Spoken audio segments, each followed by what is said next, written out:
안녕하십니까.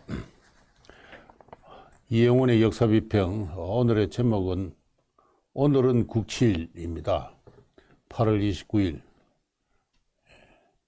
국치일이죠. 1910년 8월 29일 대한제국은 일본에 병합되고 말았습니다. 지금부터 108년 전의 일입니다. 1392년에 문호를 연 조선왕조는 이로써 역사의 무대에서, 세계사의 무대에서 사라졌습니다.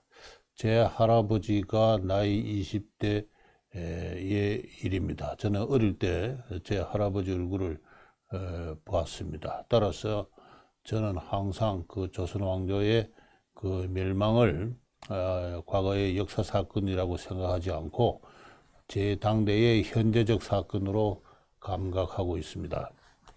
520년이나 지속한 그 왕조가 어떻게 해서 망했는가? 그것은 나중에 좀 더 구체적으로 말씀드릴 기회가 있겠습니다만은 조선 왕조의 사회의 성질, 정치의 행태, 사람들의 가치관, 나아가서 어떤 그 이성과 저성, 삶과 죽음의 관계와 밀접한 관련이 있습니다.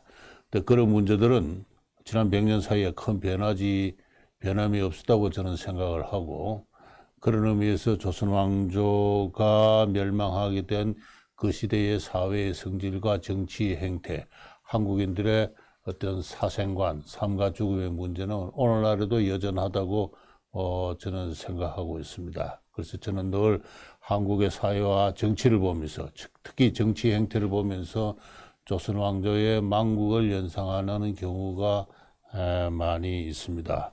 따라서 오늘은 국치일이라는 이 문제를 그저 단순하게 100년 전의 사건을 회고하는 문제가 아니라 오늘날 우리 한국인들의 대한민국의 또는 한국 개개인의 어떤 그 삶의 현 주소를 확인해 보는 문제로 저는 의미가 있다, 그렇게 생각을 합니다.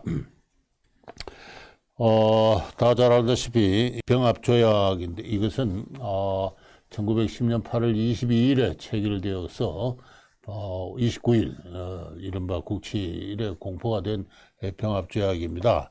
제1조는 한국의 황제 폐하는 한국 정부에 관한 일체의 통치권을 완전하고도 영구히 일본군 황제 폐하에게 양려한다. 제2는 일본군 황제 폐하는 전조에 게재한 양려를 수락하고 또 전년 모든 한국을 일본국에 병합함을 승낙한다. 제3.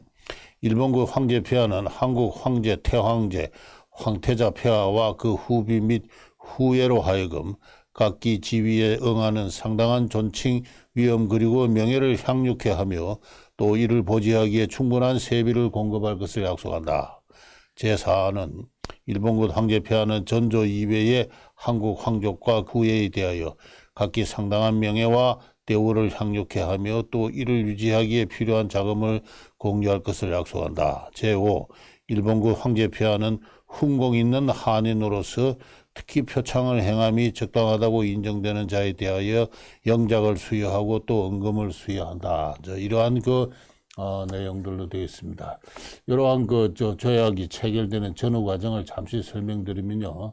당시에 총리 대신인 이완용이 조약 체결의 주역이었습니다. 그는 조약, 일본과 대한제국과 대한민국과의 병합을 협상하는 과정에서 두 가지 조건을 내겁니다. 하나는, 왕호를 사용하게 해달라, 또 국호를 보존해달라 하는 것입니다. 그래서 이 두 가지 조건을 들어주지 않으면 병합에 응할 수 없다는 나름대로 강경한 자세를 표합니다. 그러니까 일본은 당시 데라우치 총감은 본국 정부와 협의하여서 좋다.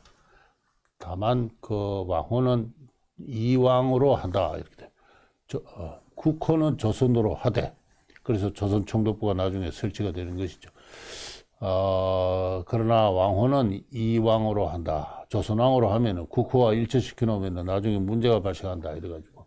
그래서 그런 회답이 오니까 조선 왕실은 좋다 그렇게 했습니다. 그리고 기존에 유지하고 있는 황실의 살림살이는 그대로 그 규모를 유지하고 대우를 해달라 좋다 이렇게 해서 이와 같은 조약이 제3조 4조가 이렇게 맺어진 겁니다. 그리고 제5조는 훈공 있는 한인들에게 특히 표창을 행한다, 영작을 수여한다 해서 이거 조선 귀족력을 발동을 해서 76명의 귀족에게 후작, 백작, 자작의 그 귀족으로 수여하고 또 은금을 수여했습니다. 이 은금이란 것은 응사공채라고 하는데요.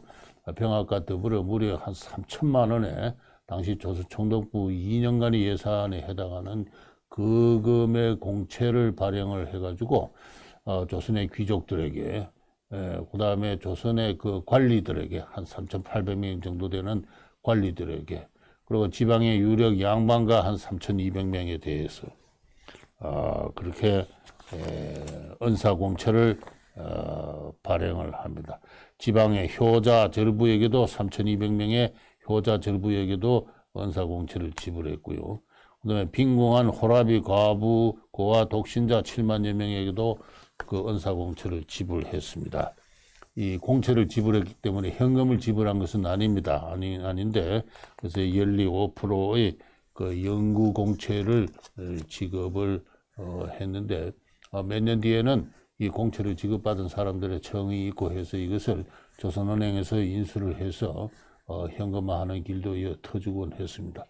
이런 식으로 조선의 귀족과 양반을 한편으로는 흡수를 하면서 무엇보다도 일본이 신경을 쓴 것은 구황실의 그 대우입니다. 대우서 그래서 왕호를 인정한다 했으니까 조선의 왕을 이왕으로 이제 인정을 하고 그 다음에는 그 고종의 그 형이 있습니다. 그 다음에 고종의 아들이 또 한 명 있었는데요. 이 사람들을 공으로 보호합니다. 그래서 왕공족이 탄생을 하는데요. 당시 그 고종은 창경궁 이태왕, 고종은 덕수궁 이태왕이라는 그 왕호를 받고요. 당시 현 순종 황제는 창경궁 이왕이라는 그 왕호를 받습니다. 그리고 고종의 형이 있었는데 이희라는 부신이 있었는데 그 다음에 고종의 그 왕자 아들 이강이라는 사람이 있었습니다. 이 두 사람한테 공이라는 자기를 수여를 해서 조선의 왕공족이 이 병합과 더불어 탄생을 했다. 그리고 그와 같은 전제하에서 이와 같은 병합조약이 체결이 되었다고 하겠습니다. 이 보여드리는 이 화면은요, 천황의 한국 병합이라 해서 일본의 신조 미치히코라는 사람이 쓴 얼마 전에 나온 책이고, 일본에서 상당히 호평을 받은 새로운 연구 성과입니다. 그 부제를 보면은 왕공족의 창설과 제국의 갈등, 이와 같아 있는데요. 그래서 조선의 황실은 일본의 왕공족이라는 신분으로 일본의 그 황족 내지 황실에 편입이 되는 것입니다. 이 편입된 결과를 보여드리면요, 이건 1938년 기준인데 일본의 황족에 포섭되어 있는 왕가들을 나타냅니다. 왕가가 32개가 있는데요. 1910년대만 하더라도 왕가가 17개인데 그 사이 이렇게 32개로 늘었습니다. 이 32개로 이 왕가가 늘고 각 왕가는 이렇게 자기 문양을 이렇게 갔는데 그 중에 끝에서 세 번째가 이게 창경궁 이왕의 그 문양이고요. 그 다음에는 덕수궁 이태왕은 고종이 1919년에 사망을 함으로써 그 왕호는 소멸을 했습니다. 그리고 남아있는 게 이제 이 고종의 형의 그 집안에 그 공가가 있는데 그 공가를 계승한 사람이 이건이라는 사람입니다. 그래서 이건 공가의 문양이고요. 마지막은 고종의 또 하나의 아들인 이강의 공간대 이강이 죽고 그의 아들 이우가 이를 습공을 해서 이와 같은 문장을 갖고 있습니다.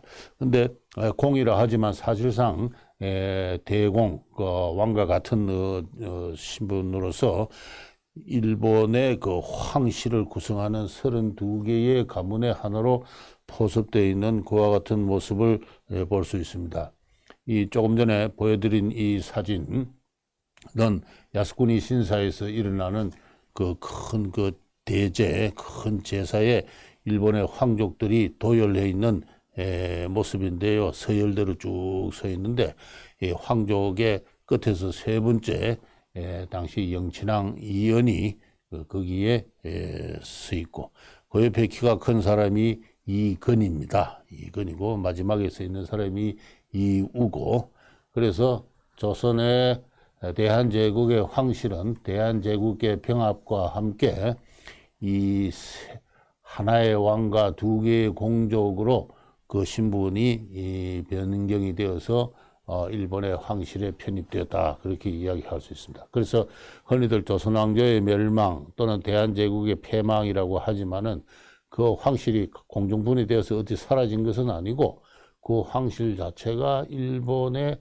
황실 하의 왕공족이라는 신분으로 편입되었다. 종래에 이 사실을 잘 알지를 못했습니다. 잘 알지를 못했는데 자세하게 그 과정을 분석한 연구 성과가 나왔다는 것을 말씀드릴 수가 있습니다. 근데 이 왕공족이 편입되었다고는 하나, 이 왕공족이 어떠한 신분을 갖는 것인지는 일본 내에서도 그 위치가 불분명했습니다. 병합을 체결하는 과정에서 그렇게 왕호를 인정해 달라라고 하니까 좋다 해서 그렇게 해서 그 당시에 그 고종과 순종에게 왕호를 인정을 해주고 그 형과 아들에게 그에 준하는 공족으로 신분을 부여를 했지만 이게 일본 황실 내에서 그리고 일본의 화족이라는 귀족 신분이 있습니다.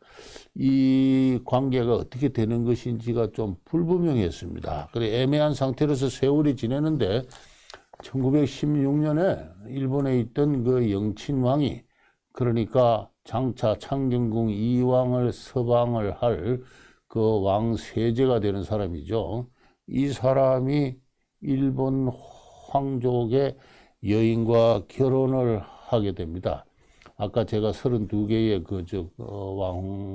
왕족들의 그 왕가의 궁호를 보여드렸는데 그 중에 이본궁이라고 나시모토노미야라는 왕가가 있는데 그 왕가의 딸입니다. 마사코라는 한국말로 이방자라는 그 분인데 이분하고 결혼을 하게 돼요. 결혼하고 하는 모습이 바로 이 사진입니다. 1916년에 약혼식이 거행되었는데 결혼은 4년 뒤에 중간에 고종이 돌아가시는 통에 미루어져서 1920년에 결혼을 하게 됩니다. 이 결혼하는 과정을 대해서 잠깐 말씀을 드리면요.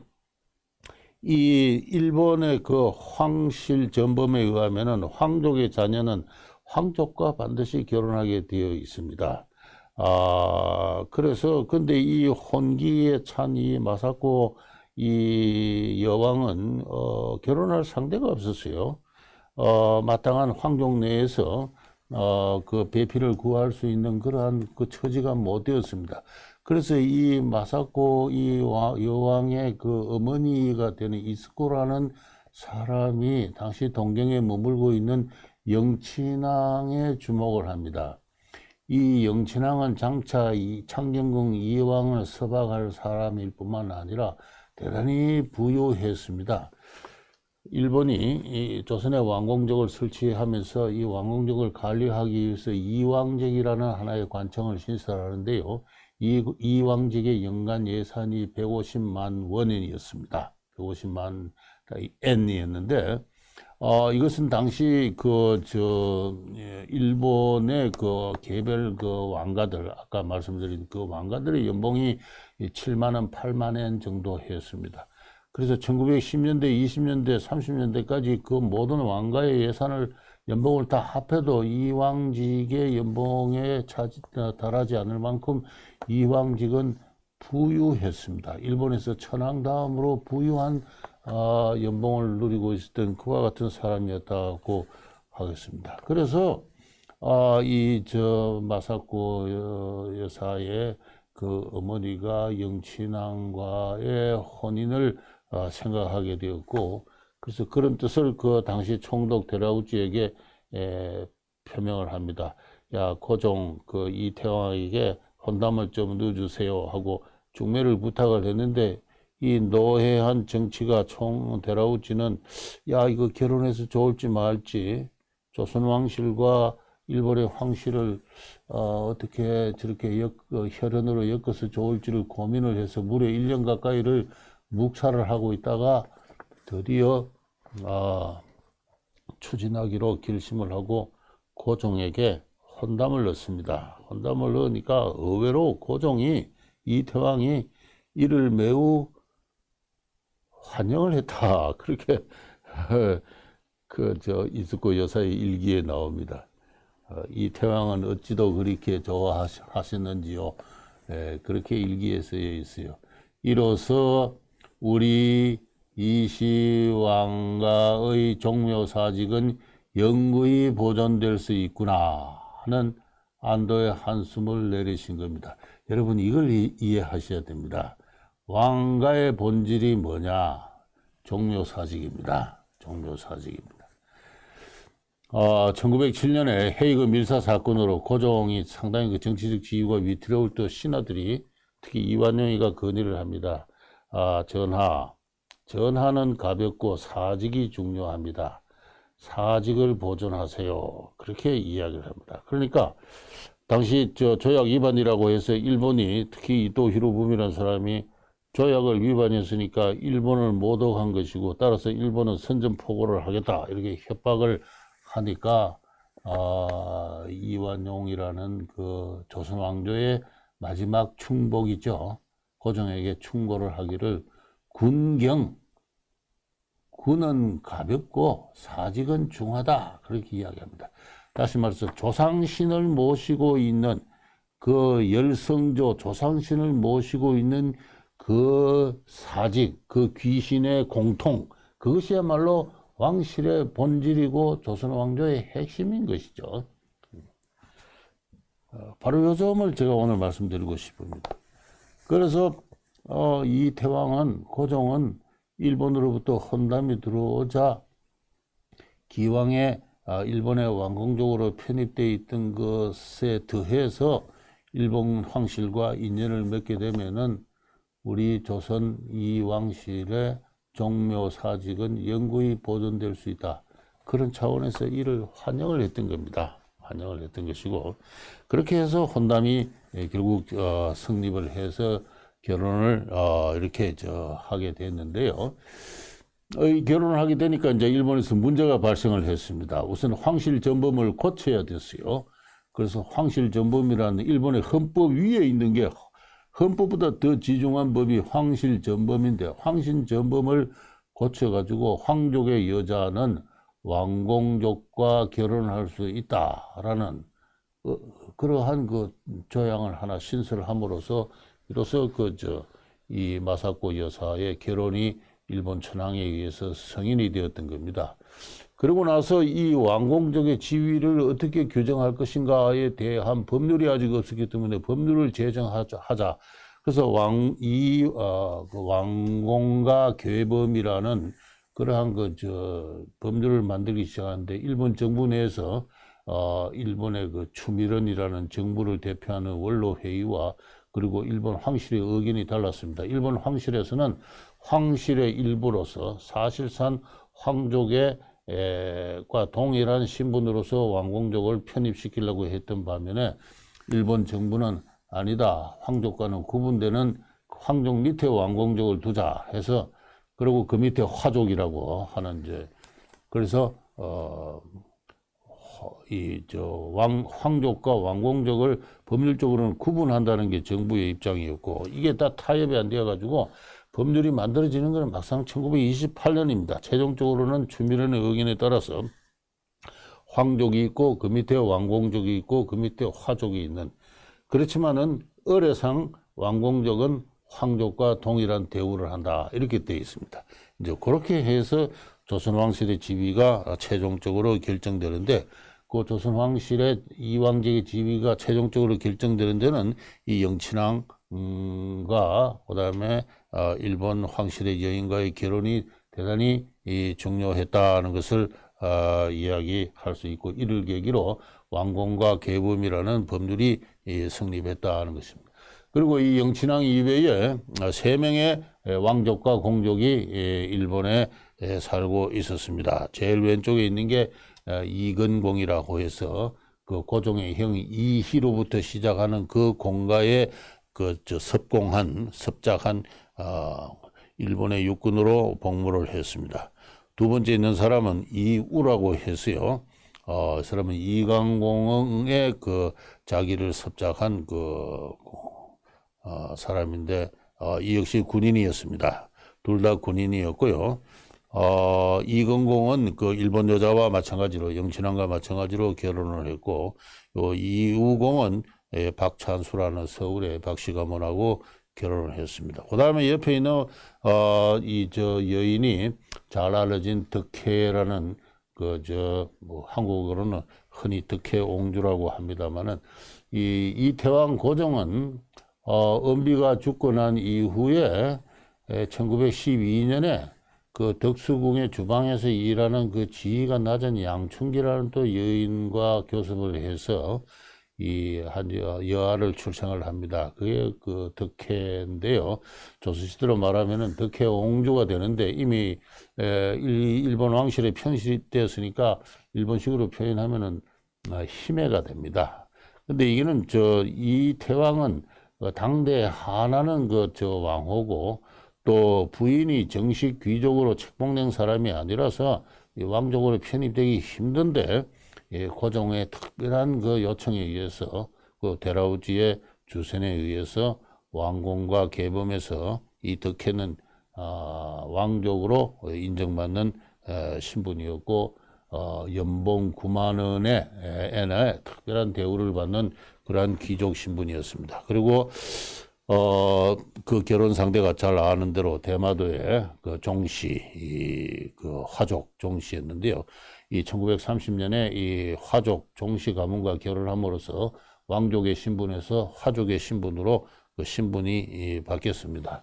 이 결혼을 두고 흔히 정략 결혼이라 그러는데, 그런 것은 잘못된 것이고, 왕족이기 때문에 달리 다른 어떤 평민과 결혼할 어떤 그러한 기회는 없었고, 왕공과 계범에 의해서 특별한 허락에 의해서 화족과 결혼할 수 있었기 때문에 화족을 찾아서 이렇게 결혼을 하게 된 건데, 이 화족의 입장에서는 이 덕혜 희매의 정신건강에 문제가 있음을 알고서도 결혼을 하게 된 것은, 이 당시 대마도의 종씨 가문이 파산지경에 놓였습니다. 파산지경에 놓여 있었는데, 이 덕혜 희매가 받는 연봉 9만 엔이 당시 일본 수상보다도 많은 것이었고, 그것을 포기할 수도 없었던 어떤 그런 상황에서 그야말로 그러한 차원에서 이루어진 어떤 결혼이었다라고 하는데, 사진으로 보는 두 젊은이들은 아주 행복해 보이고 있습니다. 어쨌든 이 조선의 이 왕실의 계보를 잇는 이 태왕, 창경궁 이왕, 그리고 이 창경궁 이왕이 1926년에 작고를 하니까 영친왕이 일본서 돌아와서 서방을 합니다. 이 왕위를 잇는 의례가 창경궁 안에서 벌어져요. 그 당시 신문을 보면은 영친왕이 귀국을 해서 이왕을 서방을 했다, 이제 그렇게 이해합니다. 그 이왕과 그리고 이건, 이우, 그리고 이 덕혜, 요 4명의 왕공족이 1920년대, 30년대까지 조선의 왕실의 맥락을 잇고 있었는데, 다 알다시피 일본 군인으로서 일본에 살면서 일본에서 배우자를 구했고, 그야말로 명실공히 일본에 사실상 동화되고 말았던 그와 같은 실정입니다. 왕위를 서방한 영친왕은 그의 부인 마사코 왕비와 더불어 1927년에 유럽을 여행을 하는데, 이 사진은 그때의 사진입니다. 유럽의 여러 나라들을 돌아다니면서 프린스 내지 프린세스로서 지위를 가지고 유럽의 여러 왕족들을 만났습니다. 영국의 당시 왕이 누구죠? 그 왕과의 그 만남도 있었고요. 그 다음에는 뭐 각 지역의 여러 왕들을 만나고 환영을 받고 훈장을 수여받고 그렇게 했습니다.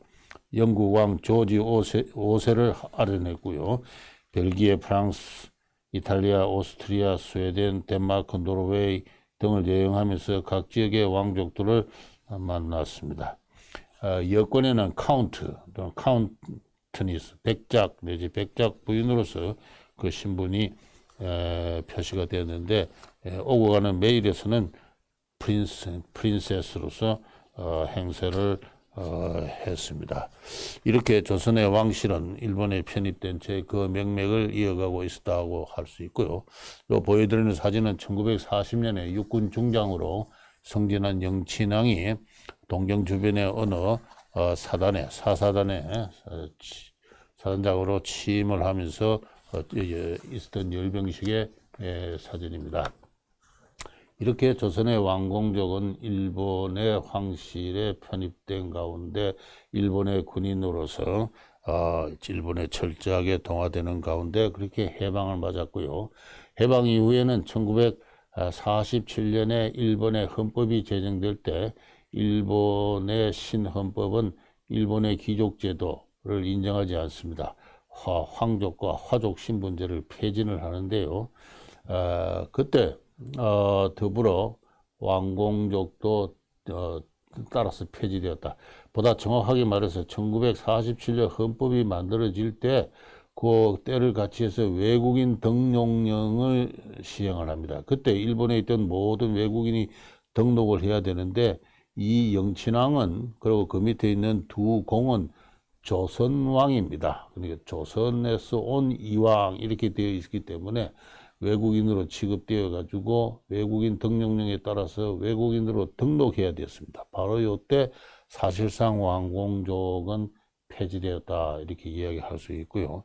나중에 1953년에 일본이 미국으로부터 독립을 하면서 샌프란시스코 조약 이후에 당시 일본 내에 있던 식민지 출신의 많은 사람들이 일본 국적을 그대로 보유하고 있었습니다. 그래서 일본 내에 거주하고 있는 외국인들의 국적을 박탈하는 법령을 공포될 때, 그때 일본에 있던 영친왕과 이건공의 일본 국적이 박탈이 됩니다. 그전에 그 이우라는 사람은 육군 중자로 근무하다가 2차 대전 말기에 일본의 히로시마에서 원자폭탄이 터질 때 사망을 합니다. 이렇게 해서 공교롭게도 8월 15일 그 유해가 서울로 옮겨와서 서울운동장에서 일본 육군장으로 장례식이 8월 15일 그 일본이 패전을 선언한 날, 그날 그 장례식이 이루어졌는데요. 그걸 보면 어쨌든 일본은 당초에 약속대로 왕공족에 대한 대우를 정중하게 마지막까지 소홀함이 없었다고 이야기를 할 수가 있겠고, 그때까지 종묘사직에 대한 제사는 연간 4회, 그리고 청명절이라 해서 그 단오날 또 특별한 제사, 1년 연간 5회의 제사는 종묘사직에 대한 향화는 꺼지지 않고 이어지고 있었다라고 할 수가 있습니다. 그럼에도 불구하고 일본 제국과 더불어 패망과 더불어 일본 제국의 한 부분으로 포섭되어 있던 이 왕공족들도 저절로 폐지되어 가고 53년 단계가 되어서는 일본에서 무국적자가 되고 말았다 하는 그런. 근데 자기 고향으로 옛 그의 강토로 돌아올 수는 없었습니다. 너무나 일본화된 나머지 조선에서 우리 대한민국에서 아무도 그를 환영하는 사람들이 없었고요. 올때갈데 없는 이 영친왕 제2왕 이연과 그의 이건공은 일본에 귀화를 신청을 해서 일본인이 되고 맙니다. 이렇게 해서 사실상 조선의 이시왕실은 역사 속으로 완전히 사라지고 말았습니다. 그 자손들이 지금은 캐나다에서 어디서 조선왕의 정통을 잇는 그 이구라는 사람은 캐나다 여자와 결혼해서 캐나다 어디에서 지금 이름 없이 살고 있다가 또 아마 사망을 했을 겁니다. 이런 식으로 해서 조선의 왕실이 역사 속에서 완전히 소멸하고 말았는데요. 바로 여기서 지금 무엇을 제가 말씀드리고 싶은가 하면은 왕가의 본질이 뭐냐? 바로 종묘사직이다 하는 겁니다. 종묘사직을 보존하기 위해서 조선의 왕실은 병합 과정에서 일본과 협상을 했고 일본의 왕공적으로 편입됨으로써 소기의 목적을 달성하여서 30년간 더 왕실을 유지하는 데 성공을 했다 하는 것입니다. 그런데 문제는 다음에 말씀드리겠습니다만 왕실만 그런 것은 아닙니다. 조선인 모두가 자기 생애의 목적에 있어서 가장 중요한 것은 정통을 스스로 보존하는 길이었습니다. 그래서 각 지방은 지방대로 크고 작은 동족 집단들은 그 내려오는 조상신을 모시는 사당을 중심으로 한 정통을 보존하는 것을 생애 최고의 목적으로 삼고 있었고 바로 그와 같은 사회적 정치적 행동 원리가 조선 왕조의 폐망과 더불어 저 위에서부터는 왕가에서부터 저 지방의 양반가에 이르기까지 여실하게 나타나고 있었던 것입니다. 바로 그러하기 때문에 조선 왕실의 폐망, 조선의 그 멸망, 오늘 그 국치, 그 108일을 맞는 그 108년 전에 그 사건은 어떤 의미에서는 대단히 놀라울 정도로 평온한 가운데 이루어졌습니다. 1910년 8월 29일 날 병합에 관한 조칙이 발표되었을 때 서울시는 조용하였습니다. 당시 서울에 영국 영사관이 있었는데요. 이 영국 브리티시 카운슬의 본국 보고서를 보면은 총독부는 긴장을 했지만은 서울시는 의외로 평화로웠다. 그렇게 이야기를 합니다. 제가 그 브리티시 카운슬을 그 일본의 어느 대학 도서관에서 찾아보고 참 허탈한 웃음을 웃은 적이 있습니다만은 왜 그렇게 됐느냐 하면은 저 왕가에서부터 지방의 조그마한 반가에 이르기까지 그들의 생애 목적과 거기에 규정된 정치 행태가 바로 조상신을 중심으로 한 정통을 보존하는 것이었고 그러했던 한 나라가 망한다는 사실이 그렇게 그들의 어떤 사회적 정치적 평화에 결정적으로 심각한 충격은 아니었던 것입니다. 이 이야기를 나중에 좀 더 자세히 하도록 하겠습니다. 예, 오늘은 108년 전 국치 그 사건을 돌아보면서 당시 조선의 왕실이 어떠한 행태를 보였던가에 대해서 말씀을 드렸습니다. 감사합니다.